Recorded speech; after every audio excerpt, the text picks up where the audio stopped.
Olá pessoal, boa noite, tudo bem? Começaram aí a semana bem, prontos para mais uma aula da semana? Vamos lá. A aula de hoje a gente vai dar continuidade, né, ao construto, né, da atenção em suas alterações. A gente já falou algumas meados, né, de uma introdução da atenção, já denominamos, definimos, na verdade, né, o que é a atenção, já começamos mais um pouquinho, né, alguns pressupostos da atenção em si, né? A gente já conversou também, né, sobre a neuropsicologia, neuroanatomia, neurofisiologia da atenção, né? A gente nessa aula de hoje começa falando um pouquinho sobre as alterações dentro da atenção, né? Mas falando mais sobre a psicopatologia aí da atenção e vamos falar algumas tipos, né, de alterações do nível atencional, também algumas alguns transtornos, né, digamos assim, dentro aí da, da atenção. Tá? Dito isso, né, para quem não me conhece, meu nome é Matheus, né, sou psicólogo, estou gravando esses vídeos aí no intuito de mostrar a vocês como é que funciona, né, a terapia cognitivo-comportamental, como a gente consegue trabalhar, né, à luz dessa escola terapêutica, né, e também um pouquinho sobre a psicopatologia, né, algumas as funções elementares em si, a gente vai conversar, e também algumas formas de como a gente avaliar, né, o sujeito, para aí depois de a gente tratar aí de alguns transtornos, né, e como a terapia cognitivo-comportamental consegue trabalhar, com as determinadas patologias que a gente vai trazer, certo? Antes de assistir essas aulas, né, sugiro que vocês assistam as aulas anteriores, né, já foram gravados bastante conteúdos, tanto sobre a terapia cognitivo-comportamental, também sobre a psicopatologia, né, a introdução às funções elementares, né, a consciência em si, né, foi a primeira função elementar que a gente conversou, né, e também a parte introdutória aí da atenção, né, e suas alterações em si, certo? Sem mais delongas, a gente inicia a nossa aula de hoje após a nossa vinheta.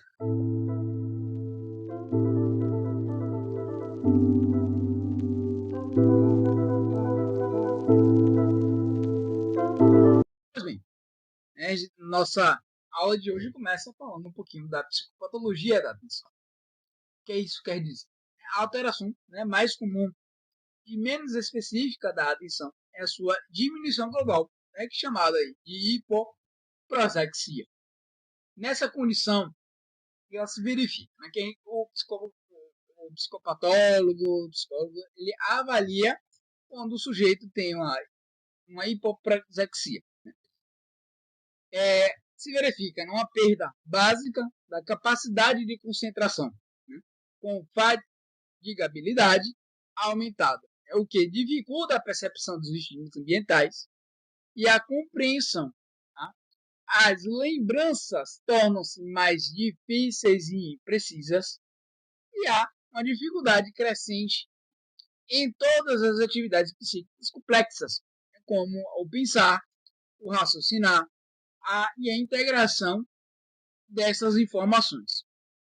Denomina-se, então, a aproxexia a total abolição da capacidade de atenção, por mais fortes e variados que sejam os estímulos utilizados.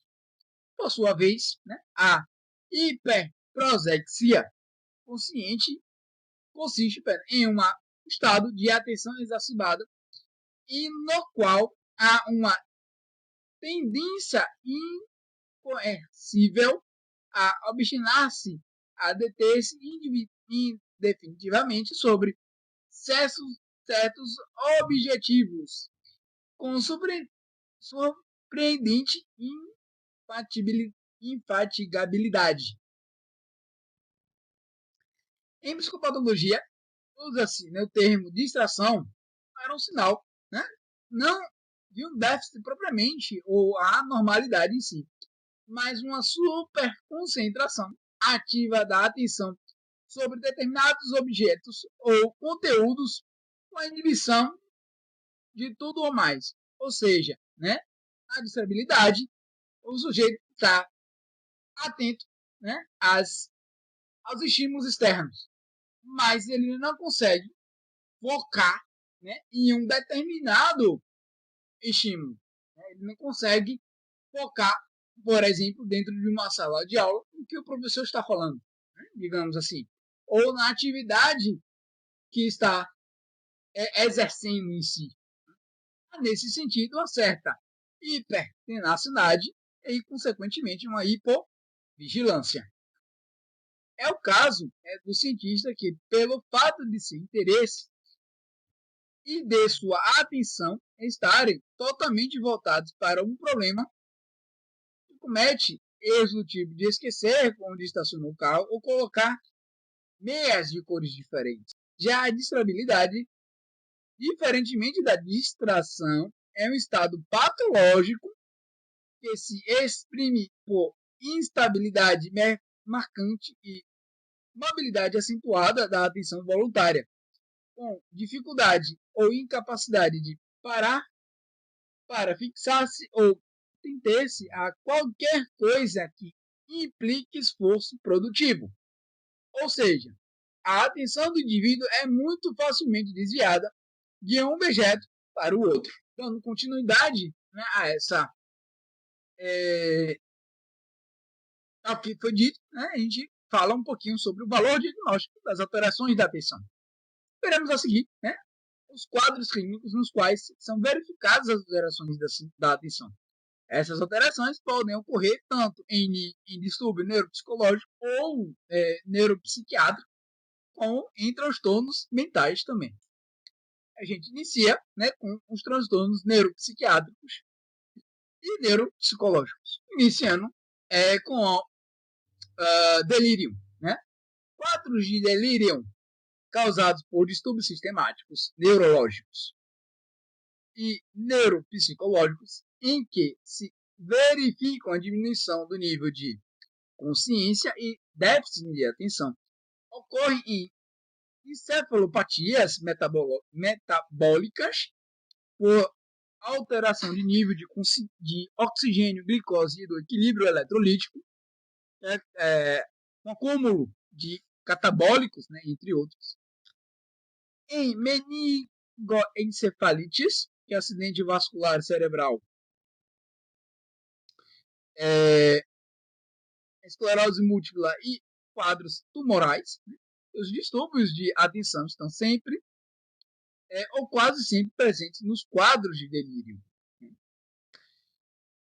Um próximo transtorno que a gente vai conversar seria o transtorno cognitivo leve, que é o delírio, também chamado de delírio cognitivo leve.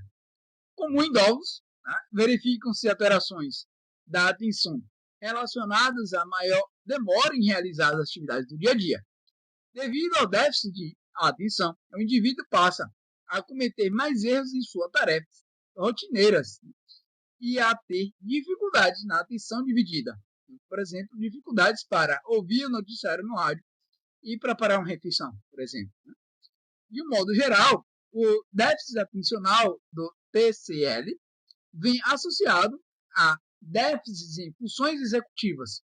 Muitas vezes, a família relata que o paciente se apresenta com algumas novas dificuldades na vida diária, como por exemplo, dificuldades em preparar refeições, assinar cheques ou documentos, se distrai com facilidade, entre outros, e os familiares se preocupam com a capacidade de autocuidado do indivíduo.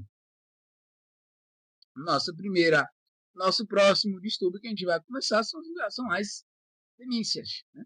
As alterações a nível de atenção costumam estar presentes desde as fases iniciais das demências. Clinicamente, elas se revelam pelas marcantes perturbações do paciente em ambientes com múltiplos estímulos e nas limitações que apresentam no lidar com eventos e estímulos concomitantes. Os déficits atencionais nas demências também se entrelaçam com as funções executivas, a memória e a aprendizagem. Nosso próximo distúrbio que a gente vai conversar é a demência aí, do tipo Alzheimer em si. Né? Também é dito na sigla DA, que é a demência aí, do Alzheimer.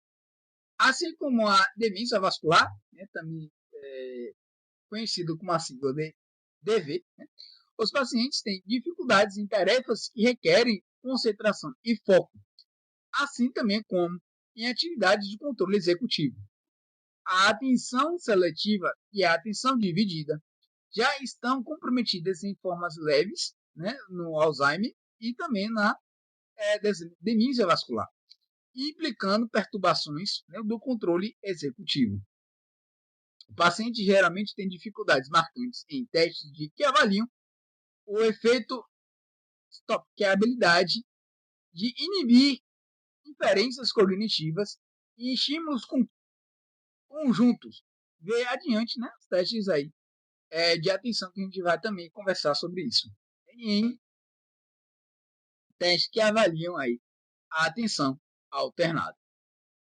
Em contraste a tais déficits marcantes no início aí da demência, né, e da demência vascular, do Alzheimer, né, e da demência vascular, o nível de consciência e o nível de alerta pode estar preservado, assim como a atenção sustentada, que pode estar relativamente preservada até os estágios intermediários aí do transtorno. Os déficits de atenção e concentração nas demências também se associam com a lentificação da velocidade de processamento, impactando também quase todas as funções da área da cognição.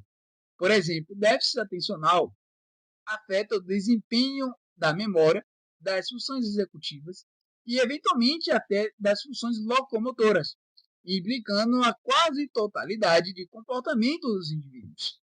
A próxima demência, né, próximo transtorno que a gente vai conversar, né, a demência frontotemporal. A atenção é consideravelmente prejudicada, podendo haver pronunciada na distrabilidade, a impulsividade e dificuldades com estímulos distratores, né, como no stop test. As alterações atencionais nessa demência estão intrinsecamente associadas a funções executivas frontais, como, por exemplo, a memória de trabalho e do planejamento. As habilidades visoespaciais costumam estar preservadas. Na demência com corpos de Lewy e na demência associada à doença de Parkinson, por exemplo, as alterações de atenção costumam ser mais acentuadas que no Alzheimer em si.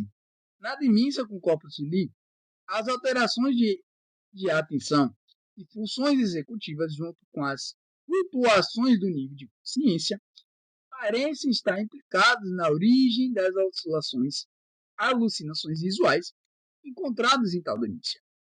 Nas demências em que há um componente subcortical mais marcante, como a demência da doença de Hutchinson, na demência associada a AIDS, a HIV, e, sobretudo, em demências vasculares, com um predomínio subcortical, verifica-se aí maior prejuízo da atenção, maior lentificação na velocidade de processamento e prejuízo nas funções executivas frontais.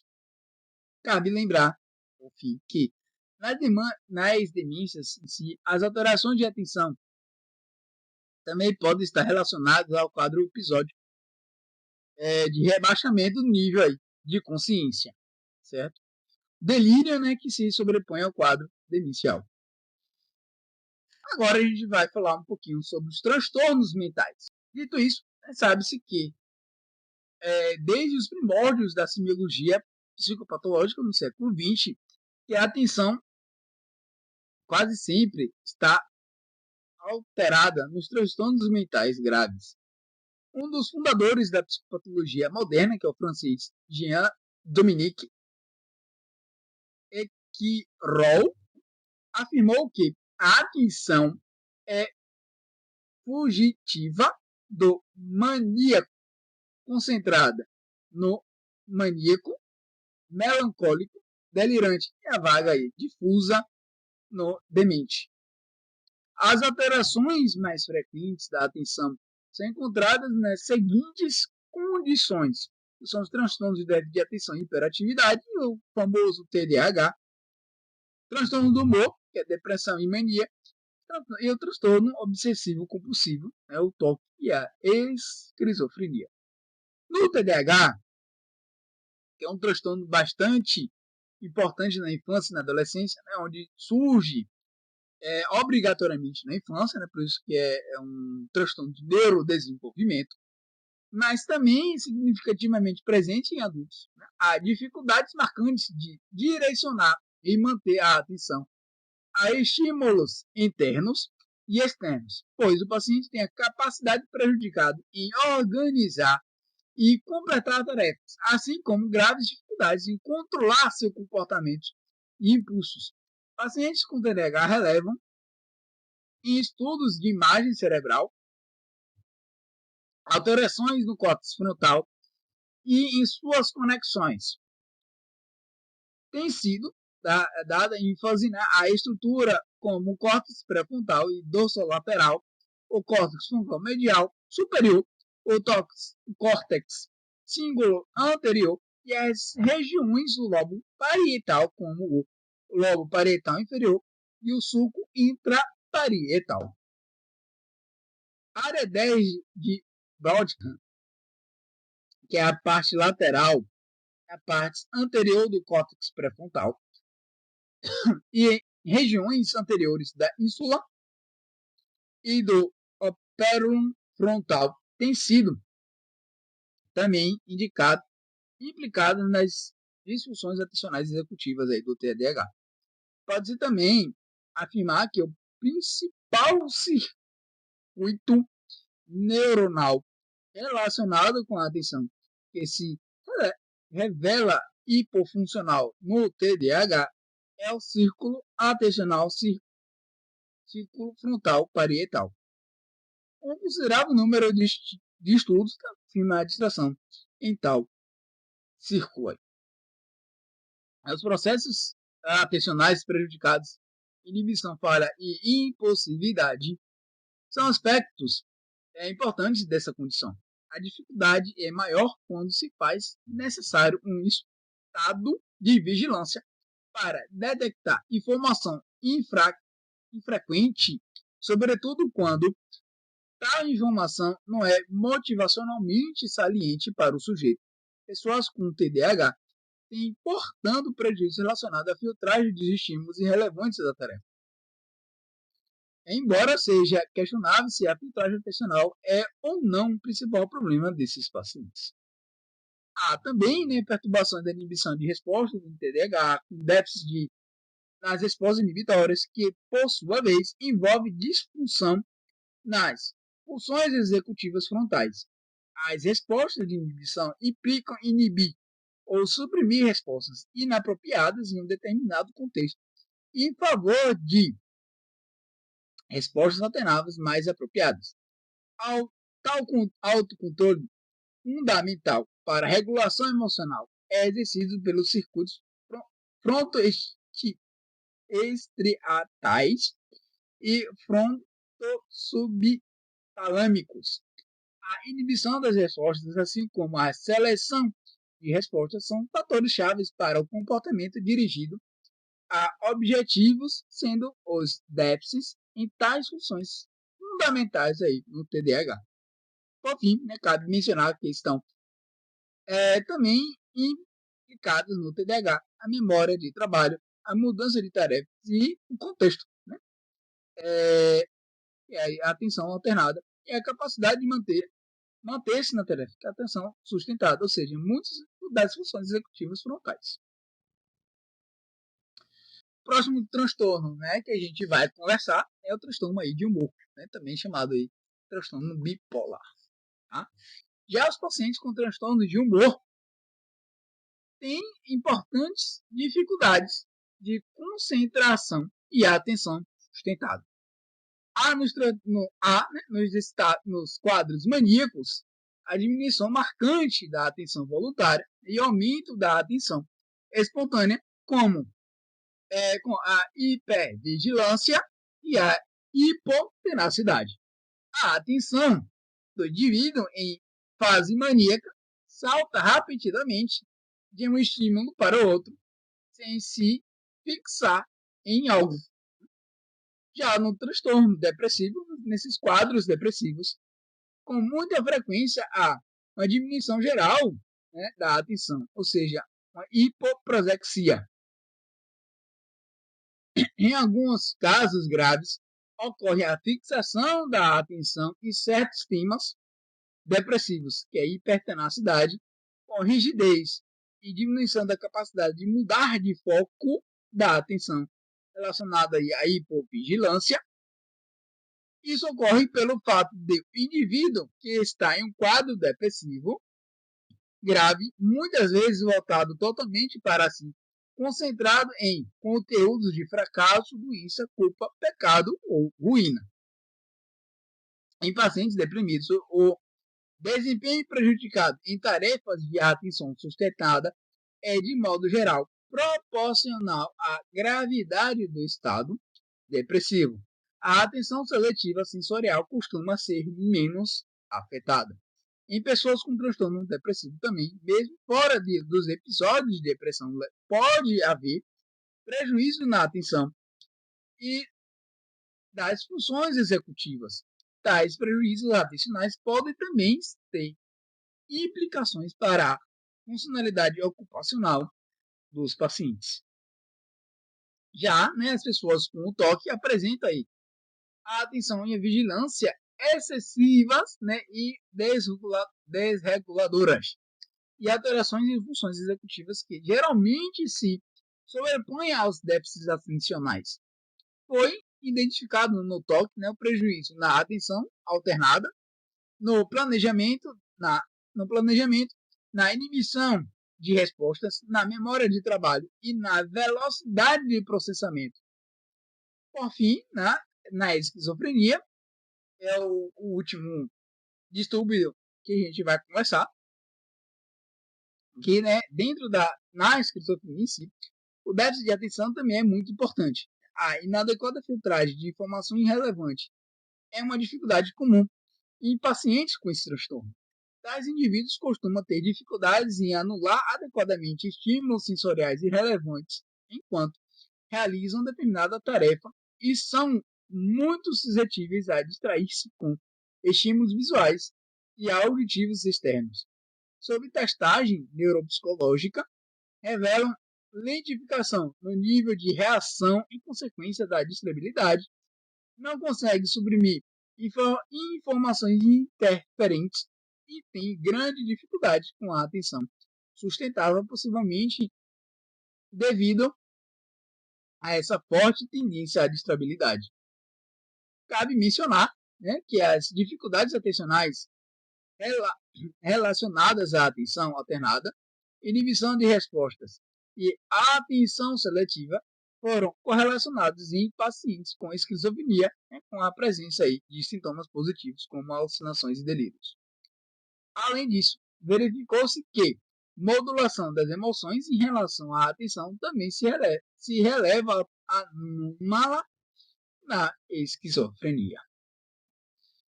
A gente encerra, né, nossa terceira parte dessa aula por aqui. Né? Está aí meu e-mail, né, para contato.